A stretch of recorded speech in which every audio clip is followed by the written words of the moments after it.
ہلاک کر دیا تمہیں کثرت مال کی طلب نے، یہاں تک کہ تم نے قبروں کا منہ جا دیکھا۔ قرآن کریم فرقان حمید کی اس آیت مبارکہ کے سبق کو اگر توجہ دیں تو ہماری زندگیوں میں خوشیاں ہی خوشیاں آ جائیں، ہماری خوشیوں میں دوام آ جائے، برکت آ جائے، رحمت آ جائے، اگر ہم اس بات کو سمجھ لیں۔ کیونکہ قرآن کریم فرقان حمید کی ایک ایک بات مثالی ہے، ایک ایک بات لازوال ہے، ایک ایک حرف تا قیامت ہمارے ایمان کی سلامتی اور برکت کے لیے ضامن ہے۔ قرآن ضابطۂ حیات ہے، قرآن ذریعہ نجات ہے، قرآن سلیقہ عمل اور طریقہ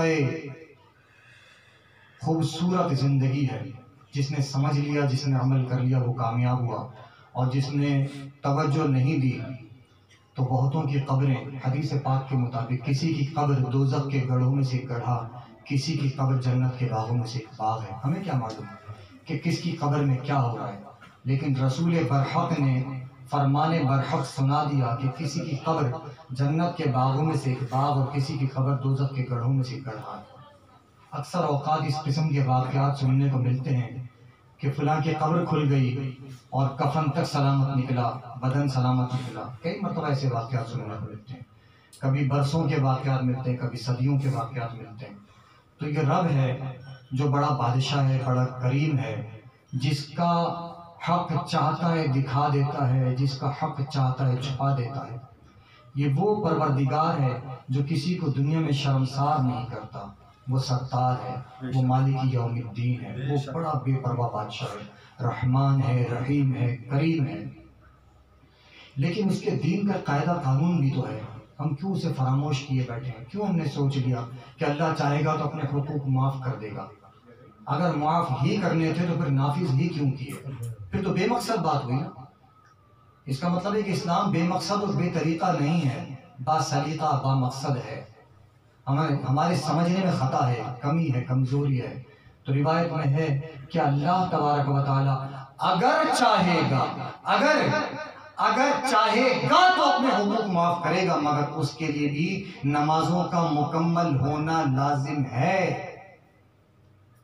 ہم تو بیٹھے ہیں فرصت سے، کلمہ پڑھا ہے، مسلمان ہیں، مسلمان گھرانے میں پیدا ہوئے ہیں، تو جنت میں تو جانا ہی جانا ہے۔ جنت اتنی آسانی سے ملنے والی اگر ہوتی تو نہ لوگ کربلا میں شہید ہوتے، نہ لوگ احد کا میدان سجاتے، نہ بدر لگتا، نہ تبوک لگتا، کوئی بھی میدان تو نہ لگتا۔ خود رسول کریم صلی اللہ تعالیٰ علیہ وسلم بنفس نفیس کسی جنگ میں تلوار اٹھا کر نہ جاتے اگر جنت یوں ہی ملنے والی تھی۔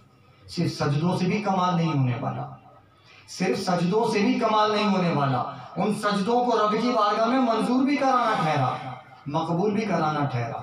سبحان ربی الاعلیٰ ایسا پڑھنا ہو جیسا مولا علی مشکل کشا کا تھا۔ ایک جنگ کے موقع پر مولا علی مشکل کشا شیر خدا کرم اللہ وجہہ الکریم، ایک جنگ کے موقع پر نیزے کا ایک پھل پاؤں میں رہ گیا، نیزے کا اگلا حصہ جو ہوتا ہے وہ پاؤں میں رہ گیا۔ آپ کو اس کی تکلیف ہوتی تھی، ہمارے ہاتھ میں، پاؤں میں، جسم کے کسی حصے پر اگر کوئی پھانس، کوئی تنکا، کوئی کانچ کچھ لگ جائے، ہم خود بھی نہیں ہلاتے، کسی کو ہلانے بھی نہیں دیتے، برداشت نہیں ہو پاتا۔ ذرا غور کیجئے، نیزے کا ٹکڑا پاؤں میں جم گیا ہو، پھنس گیا ہو، نکل نہ رہا ہو، اور لوگ نکالنا چاہتے ہیں، مولا علی مشکل کشا رضی اللہ تعالیٰ عنہ نکالنے نہیں دیتے، روکے جاتے ہیں۔ صحابہ کرام نے باہم مشورہ کر کے اس نتیجے پر پہنچے کہ کیوں نہ بہترین موقع پر نکالا جائے جب یہ پڑھ رہے ہوں سبحان ربی الاعلی، سبحان ربی الاعلی، سبحان ربی الاعلی۔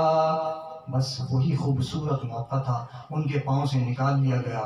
مجال ہے کہ جو ذرہ بھر اپنے قدموں کو جنبش دی ہو، مجال ہے کہ جو سجدہ چھوڑ دیا ہو، مجال ہے جو اٹھ کھڑے ہوں، اسی طرح سجدے میں لگے رہے، ویسے ہی نماز چلتی رہی۔ نماز تو اسے کہتے ہیں، سجدے اسے کہتے ہیں، قبولیت کی بات اسے کہتے ہیں۔ حالانکہ وہ بخشائے ہیں، ان کے سبب سے ہم جیسوں کی بخشش کی امید کی جا سکتی ہے۔ مگر ان کے عمل کی کیفیت یہ ہے اور ہمارے اعمال کی صورتحال یہ ہے، ہم تو تکیہ لگا کر بیٹھے ہیں اللہ بخش دے گا، اللہ معاف کر دے گا۔ اگر معاف کرنا ہوتا تو رسول خدا صلی اللہ علیہ وسلم 5 نہیں 6 وقت کی تہجد بھی فرض کی، کیوں فرض کی تھی؟ کہ نماز بیکار تھی، بے مقصد تھی، بے طریقہ تھی، بے وجہ تھی؟ وجہ تھی، وجہ یہ ہمارے لیے ذریعہ نجات ہے۔ نماز ذریعہ نجات ہے، رب سے ملاقات کا ذریعہ ہے، رسول کریم صلی اللہ علیہ وسلم کی آنکھوں کی ٹھنڈک ہے، دین کا ستون ہے، محشر میں بخشش کا سبب ہے، جہنم کے عذاب سے نجات ہے، قبر کی تنگی اور وحشت کو دور کرنے کا سبب ہے، مگر ہماری سمجھ میں نہیں آتا۔ اللہ تبارک و تعالی ہم پر اپنا فضل فرمائے۔ ایمان کی سلامتی بڑا ضروری ہے، ایمان کی سلامتی کے لیے فکر مند رہنا اور قبر کی تیاری کرنا بڑا ضروری ہے۔ توجہ فرمائیے، فرمان مصطفیٰ بھی صلی اللہ تعالی علیہ وآلہ وسلم ہے، جب میت کو قبر میں رکھا جاتا ہے تو قبر کہتی ہے اے انسان تجھ پر افسوس ہے، تجھے میرے بارے میں کس چیز نے دھوکے میں رکھا؟ کیا تجھے معلوم نہیں تھا کہ میں آزمائشوں اور تاریکیوں کا گھر ہوں؟ کیا تجھے نہیں معلوم تھا میں وحشتوں اور تنگیوں کا گھر ہوں؟ میں کیڑوں اور مکوڑوں کا گھر ہوں۔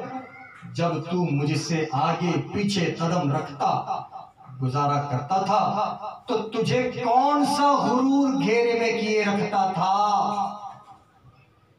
اگر میت نیک ہوتی ہے تو اس کی طرف سے کوئی جواب دینے والا قبر کو جواب دیتا ہے، کیا تجھے نہیں معلوم کہ یہ شخص نیکیوں کا حکم دیتا اور برائیوں سے روکتا تھا؟ تب قبر کہتی ہے تب تو میں اس کے لیے سنہرے میں تبدیل ہو جاؤں گی، اس کا جسم نورانی بن جائے گا اور اس کی روح اللہ کے قرب رحمت میں جائے گی۔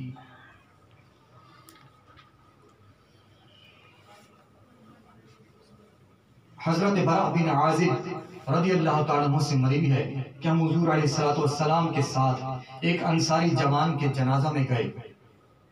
حضور پرنور شافعی یوم النشور صلی اللہ تعالیٰ علیہ وسلم درود پڑھتے رہے، جب حضور کا نام آئے فوراً صلی اللہ علیہ وسلم۔ اس میں کنجوسی کی عادت نہ ڈالیں، اس میں فراخ دلی پیدا کریں۔ تو سرور کونین آواز بلند کیجئے صلی اللہ علیہ وسلم اس کی قبر پر سر جھکا کر بیٹھ گئے، پھر 3 مرتبہ اس طرح دعا کی، اللہم انی اعوذ بک من عذاب القبر، اے اللہ میں تجھ سے عذاب قبر سے پناہ مانگتا ہوں۔ بتائیے ہم کتنی مرتبہ پناہ مانگتے ہیں قبر کے عذاب سے؟ ہم کتنی مرتبہ فکر کرتے ہیں؟ سیٹھ جی کو فکر تھی ایک ایک کے 10 کیجئے، موت آئی کہ حضرت جان واپس کیجئے۔ سچ یہی ہے، سچ یہی ہے، بالکل یہی سچ ہے۔ یہاں مرے یار میں تیرے لیے ہر وقت حاضر ہوں، رات کے 2 بجے فون کر ایسے حاضر ہوں، ایسے رات کے 3 بجے بلا، کس چیز کی ضرورت ہے میں حاضر ہوں۔ میں حاضر والے سے پوچھئے میں مر جاؤں تو کیا میری قبر میں میرے ساتھ رہے گا؟ نہیں قبر میں تو چھوڑ، میں مر جاؤں تو کیا ایک کمرے میں بند رکھ کر میرے جنازے کے ساتھ رہے گا؟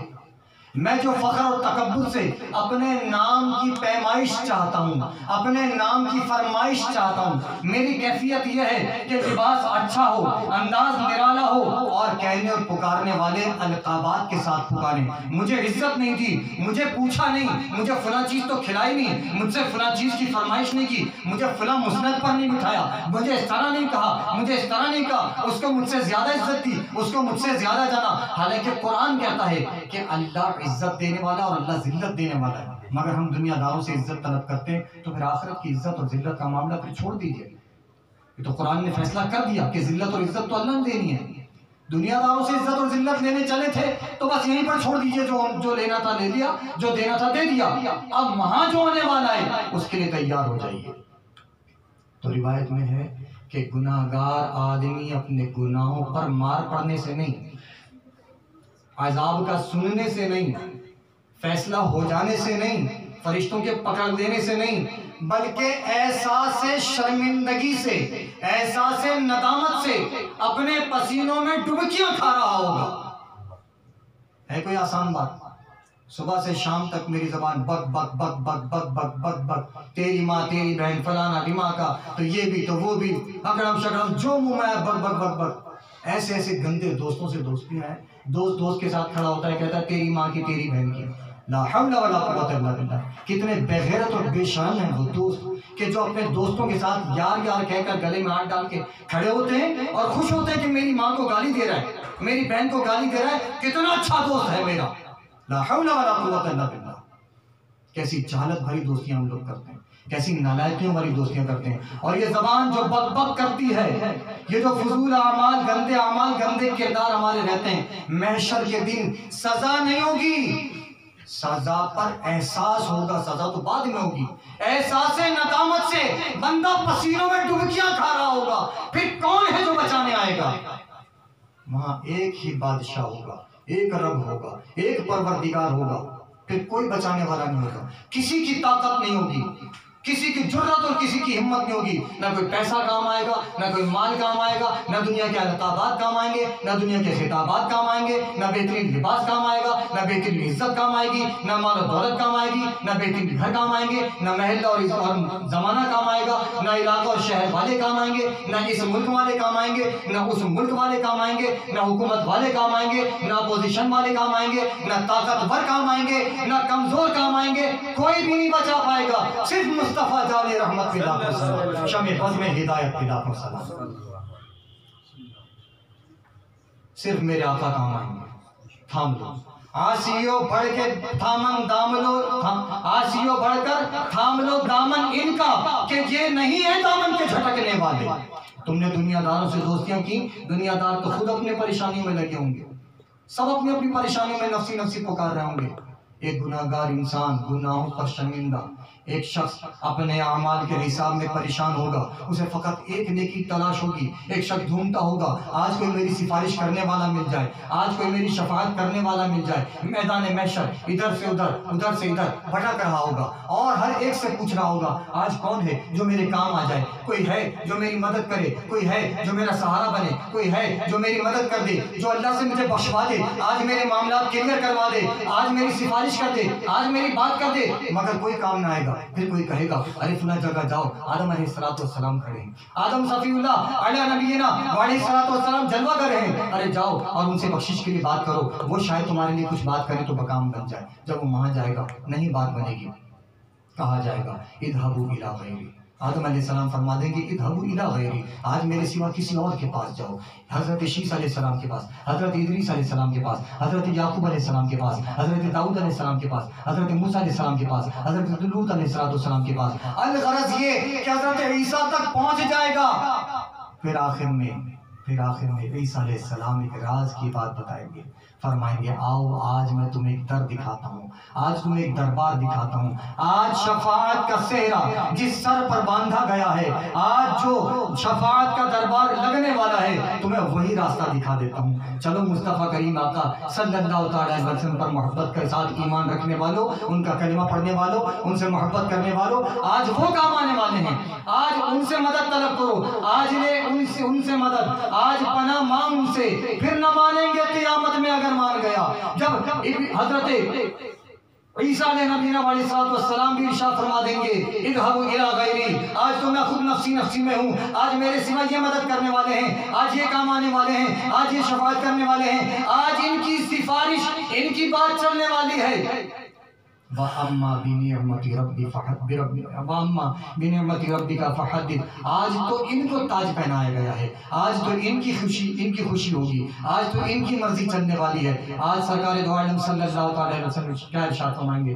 تو کسی شاعر نے, اور شاعری بھی کیسے اعلیٰ حضرت کے بھائی جان نے بڑا پیارا ارشاد فرمائے, کہیں گے اور نبی اذهبوا الی غیری, کہیں گے اور نبی اذهبوا الی غیری,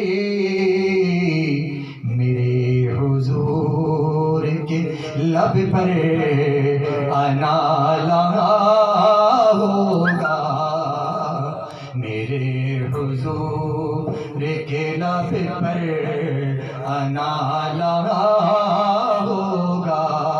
غلام ان کی عنایت سے چین میں ہوں گے, غلام ان کی عنایت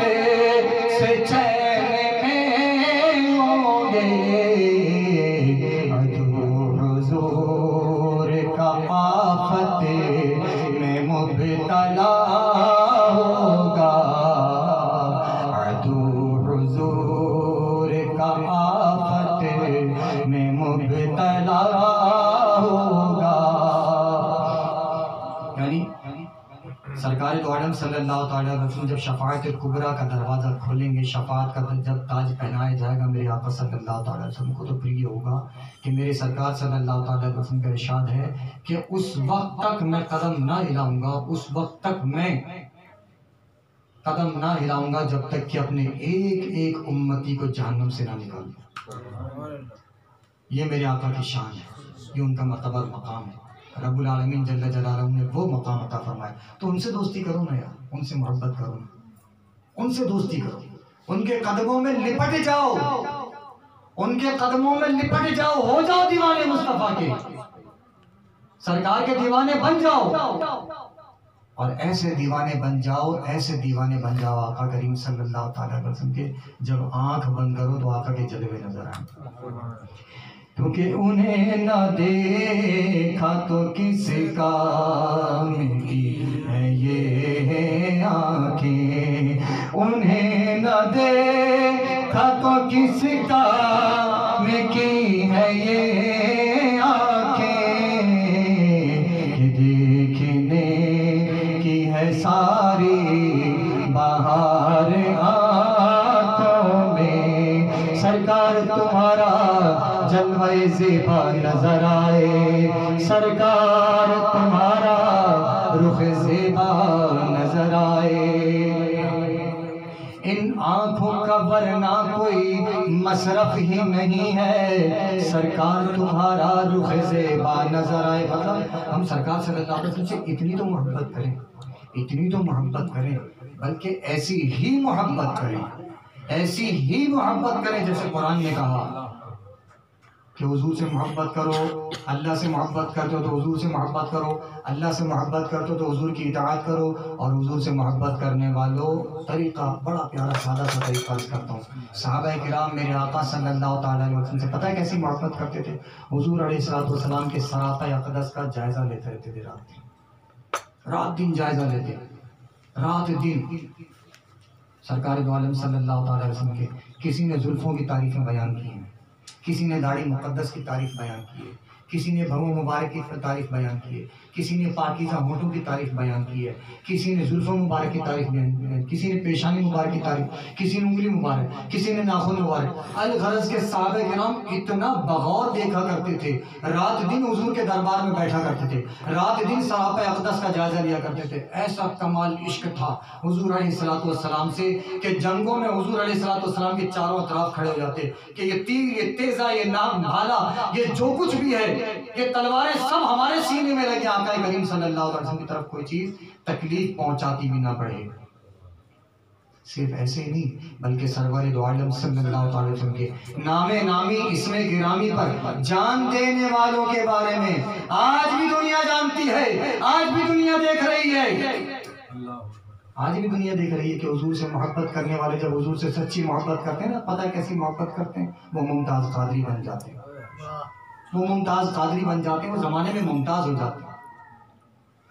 ایسے محبت نہیں ہوتی حضور سے کوئی کہے کہ حضور کو دیوار کے پیچھے گئے نہیں، حضور یہ نہیں جانتے، حضور وہ نہیں جانتے، حضور کو اتنا نہیں پتا، حضور کو اتنا نہیں پتا، حضور کا یہ مقام نہیں، حضور کا وہ مرتبہ نہیں، حضور کو اتنا نہ پکارو، حضور کو اتنا نہ پکارو، حضور کو تم نے اللہ سے ملا دیا۔ یار اللہ سے ملانے کے لیے ایک پیمانہ ہے، اللہ سے ملانے کے لیے ایک پیمانہ ہے، اس کی ذات میں شریک ٹھہرانا۔ کوئی مسلمان اپنے نبی کو کیسے اللہ سے ملا سکتا ہے؟ واللہ وہ مسلمان ہو نہیں سکتا جو نبی کو خدا سے ملا دے۔ وہ خدا نہیں با خدا نہیں، وہ مگر خدا سے جدا نہیں، وہ ہے کیا مگر وہ ہیں کیا نہیں، یہ محب حبیب کی بات ہے۔ میں جانتا ہوں میرے رسول کا مرتبہ کتنا ہے، مجھے پتا ہے میرے رسول کی شان کتنی ہے، میں کہوں کہ رسول اس سے زیادہ نہیں ہے۔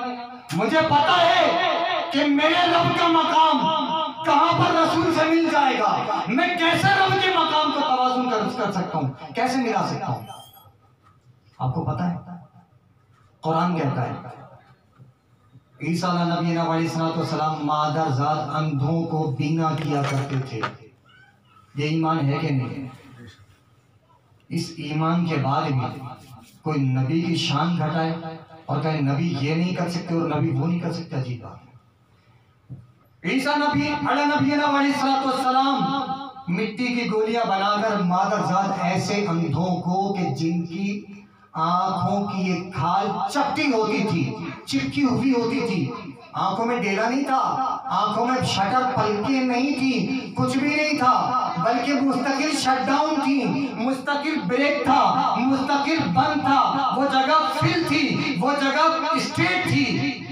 میرے مصطفیٰ کریم صلی اللہ علیہ وسلم کے پیارے پیارے بھائی حضرت عیسیٰ علیہ نبی علیہ السلام سرکار نے فرمایا میرے خالہ جات بھائی ہیں. میرے مصطفیٰ کریم آقا صلی اللہ علیہ وسلم کے خالہ جات بھائی حضرت عیسیٰ علیہ نبی علیہ السلام آنکھوں میں انگلی ڈال کر آنکھوں والی جگہ پر سوراخ بناتے، مٹی کی گولی بناتے اور رکھتے، پھونک مارتے، اللہ کے حکم سے تازہ ہو جا، روشن ہو جا، اللہ کے حکم سے. ہم نے تو کبھی نہیں کہا رسول اپنے حکم سے کچھ کرتے ہیں، کوئی نبی اپنی مرضی سے کچھ کرتے ہیں، اللہ کے حکم سے. اللہ نے ابراہیم علیہ السلام کو حکم دیا، اے ابراہیم یہ 4 پرندے لو، انہیں پالو، انہیں محبت دو، انہیں دانا کھلاؤ، انہیں پانی پلاؤ، انہیں پاس رکھو، انہیں پیار کرو، جب تم سے ہل جائیں تو پھر انہیں ذبح کرو، ان کا قیمہ کر دو، ان کے ٹکڑے کر دو، ان کا قیمہ کر دو، 4 الگ الگ پہاڑیوں پر ان کو رکھ دو اور پھر انہیں آواز لگاؤ، اے ہدہد آ جا، اے مور آ جا. اس طرح 4 پرندوں کے نام لے کر جب انہوں نے پکارا، ان کا پکارنا ہی زندہ کر دینے کے لیے کافی تھا. انہوں نے پکارا، وہ قیمہ کیے ہوئے پرندے وہ فوراً بن گئے. رب دکھاتا ہے کہ وہ کیسے جلائے گا، کیسے اٹھائے گا. ابراہیم علیہ السلام کا یہ کام کرنا رب کی طاقتوں کا اظہار تھا. ہم کبھی نہیں کہتے کہ ابراہیم علیہ السلام خدا بن گئے تھے، ولا حول ولا قوت الا باللہ. اگر کوئی یہ کہے کہ مسلمان ایسا عقیدہ رکھتے ہیں تو وہ اپنے ایمان، اپنے عقیدے پر، اپنی سوچ پر آئینے کے سامنے کھڑے ہو کر سوچے کہ یار میں بھی تو مسلمان ہوں، میں کیا کہہ رہا ہوں کسی مسلمان کے بارے میں غلط الزام لگا رہا ہوں، بہتان لگا رہا ہوں. ایسا نہیں ہے. مسلمان ایسا عقیدہ اور ایمان کبھی رکھ نہیں سکتا. یہ سب اللہ کی طاقت سے ہوتا ہے. اگر میرے مصطفیٰ کریم آقا صلی اللہ تعالی علیہ وسلم کسی کو ٹھوکر لگا کر مردے کو زندہ کر دیں اور فرمایا تم بھی اذن اللہ، اللہ کے حکم سے اٹھ جا، تو یہ شرک ہو جائے گا. عیسیٰ علیہ السلام نے نہیں کیا. تو اللہ تبارک و تعالی ہم سب کو عقل سلیم نصیب فرمائے. اللہ تبارک و تعالی ہم سب کو ہمارے ایمان کو مضبوط اور سلامت کرنے کی توفیق عطا فرمائے. آئیے اپنے قبر کی تیاری کیجیے، آئیے اپنے ایمان کی فکر کیجیے، آئیے اپنے نمازوں کی محافظت کیجیے، آئیے اپنے عمل کو تقوی اور پرہیزگاری کے منصب پر پہنچا دیجیے. آئیے رب کی بارگاہ میں عزت کا اور ذلت کا پیمانہ سمجھ کر عزت اسی سے طلب کیجیے. دنیا داروں کو چھوڑ دیجیے. یہ دنیا دار محبت کرنے والے پتہ ہے کیسے ہماری کلفی بنانے کے لیے بیٹھے رہتے ہیں. یہ سگے محبت کرنے والے رشتہ دار ہماری کلفی بنانے کے لیے بیٹھے رہتے ہیں. یہاں جہاں یہ مرے اس کو لے جا کر یہ سرد خانے میں رکھوا دو، کلفی بنا دو. کلفی بناتے ہیں نا، میں عام سادہ لفظوں میں کہہ رہا ہوں، کلفی بنانے کے لیے رکھتے ہیں وہاں پہ. کس کا کتنی بڑی بدنصیبی اس شخص کے لیے. میں تو احتجاج کرتا ہوں، میں تو جہاں دیکھتا ہوں سمجھانے کی کوشش کرتا ہوں. جہاں مجھے لگتا ہے میری بات نہیں چلے گی، نہیں کوئی سمجھ سکے گا، میں کہہ کر اپنا فرض پورا کرتا ہوں، اس کے بعد میں ہٹ جاتا ہوں. سوچئے میرے آقا صلی اللہ تعالی علیہ وسلم کا فرمان ہے کہ 3 موقعوں پر جلد کی جائے، کام جلدی کیا جائے، جلدی کی جائے. ایک، جب کوئی شخص مر جائے تو اس کی تدفین میں ہم یہ انتظار کرتے ہیں کہ فلاں آ جائے، فلاں آ جائے، وہ جنازے میں شرکت کرے، وہ منہ دیکھ لے. یار منہ دیکھ کر کیا لوگے؟ احباب کفن ڈھک دو، پردے میں بھلائی ہے. تو منہ دیکھ کر ملنے والا کیا ہے؟ کیا اس کے اعمال بخشوا دیں گے؟ کیا اس کو دیکھ کر اپنی بخشش کروا لیں گے؟ کیا اس کے کسی کام آ جائیں گے؟ کیوں اس کے لیے محبت کے ساتھ دعا نہیں کرتے؟ کیوں اس کو دیکھ کر اپنے لیے نہیں روتے؟ اپنے آنکھ سے آنسو کیوں نہیں نکلتے؟ کیوں مردے کو دیکھنے کا شوق ہے؟ دیکھیے، ضرور دیکھیے، مگر اپنی موت کو بھی یاد کیجیے اس نظریے سے کہ یہ مجھ سے محبت کرنے والا، میں اس سے محبت کرنے والا آج یہ لیٹا ہے، کل تک یہ محترم جناب عالی وقار عزت وغیرہ وغیرہ تھا، آج میت اور جنازہ اور مرحوم ہے. آج مرحوم ہے، آج میت ہے، آج جنازہ ہے. کل میرا بھی یہی انجام ہونے والا ہے، اور کوشش کریں کہ اپنے مردوں کو جلد تدفین کریں۔ میں وصیت کرتا ہوں میں مر جاؤں تو میرے لیے کسی کا انتظار نہ کیا جائے، 1 گھنٹہ بہت ہے، 1 گھنٹہ بہت ہے، بہت ہے، میں سچ کر رہا ہوں 1 گھنٹہ بہت ہے، کیونکہ مجھے جو تمنا ہے نا، مجھے جو تمنا ہے وہ یہ ہے کہ مجھے کسی کو نہیں دیکھنا۔ اتنا سالوں سے تو دیکھ رہا ہوں، سب مجھے دیکھ رہے ہیں، مجھے کیا کسی کو اپنا منہ دکھانا ہے؟ مجھے نہیں لگتا میرا منہ اس قابل ہوگا مرنے کے بعد کہ لوگ دیکھیں۔ اگر اللہ نہ کرے میرا منہ بگڑ گیا تو پھر میں کیا کروں گا؟ میرے لیے شرمندگی کا مقام ہوگا۔ میں مرنے کے بعد شرمندہ ہوں، میں نہیں چاہتا۔ میں چاہتا ہوں مروں تو فوراً تدفین کی جائے، اس لیے کہ میرا عقیدہ اور میرا ایمان یہ ہے کہ قبر میں سرکار آئیں تو میں قدموں پر گروں، گر فرشتے بھی اٹھائیں تو میں ان سے یوں کہوں اب تو پائے ناز سے میں اے فرشتوں کیوں اٹھوں، مر کے پہنچا ہوں یہاں اس دل ربا کے واسطے۔ میں سرکار کا دیدار کرنے کے لیے زندہ رہتا تھا، سرکار کا دیدار کرنے کے لیے علماء سے سنا تھا مریں گے تو قبر میں سرکار کا دیدار ہوگا۔ اس تمنا میں تو مرا ہوں، اس آرزو میں تو جی رہا تھا، یہ آرزو موت کا انتظار کرا رہی تھی۔ آج مرا ہوں اور لوگوں نے لے جا کر کلفی بنانے کے لیے رکھ دیا، فریزر میں جموا دیا کہ لوگ دیکھ لیں، کتنی بڑی بدنصیبی ہے۔ اللہ تبارک و تعالیٰ ہم سب پر اپنا فضل فرمائے۔ یہ 2 چادریں میرے پاس ہیں الحمدللہ، میرے کفن پر رکھنے کے لیے، ایک زمین میں بچھانے کے لیے، ایک مدینہ شریف سے آئی ہے میرے لیے الحمدللہ، ایک بغداد شریف سے آئی ہے، دونوں گرین، دونوں ایک جیسی چادریں الحمدللہ۔ تو میری خواہش ہے، میری فرمائش ہے کہ اللہ کرے کہ ایک چادر بچھا دی جائے اور دوسری مجھ پر ڈھک دی جائے۔ شاید آقا کے در کی آئی ہوئی یہ چادر میرے لیے میرے گناہوں کو کسی طرح سے چھپا دے، شاید میرے لیے کوئی ذریعہ بن جائے، اس مدینے کی چادر کو دیکھ کر فرشتے عذاب میرے قریب نہ لائیں، شاید ایسا ہو جائے۔ شاید میں ایک تمنا رکھ کر بیٹھا ہوں، ایک آرزو لے کر جی رہا ہوں۔ اللہ تبارک و تعالیٰ ہم سب پر اپنا فضل فرمائے۔ تو یہ اپنی میتوں کو، اپنے اہل خانوں کو، اپنے رشتہ داروں کو برف میں جموانے کا عمل چھوڑ دیجئے، یہ کلفیاں مت بنوائیں، یہ مت ستم کریں۔ دیکھیں، ذرا سوچیں، ہم جب زندگی میں تھوڑے سے ٹھنڈے اور گرم پانی کا توازن دیکھتے ہیں اور وہ برداشت نہیں کرتے، تو کیسے ہمارا مردہ یہ بتا سکتا ہے کہ اس برف خانے میں مجھے تکلیف ہو رہی ہے؟ تم اپنی خواہش کے لیے کسی کو 2 منٹ 2 پل چہرہ دکھانے کے لیے مجھے برف خانے میں جمع کروا رہا ہو، نہیں کرو۔ ہمارا مردہ نہیں کہتا، تو اپنے مردوں پر رحم کریں، احسان کریں، احساس کریں۔ اللہ تبارک و تعالیٰ ہم سب پر اپنا کرم اور فضل فرمائے۔ وما علینا الا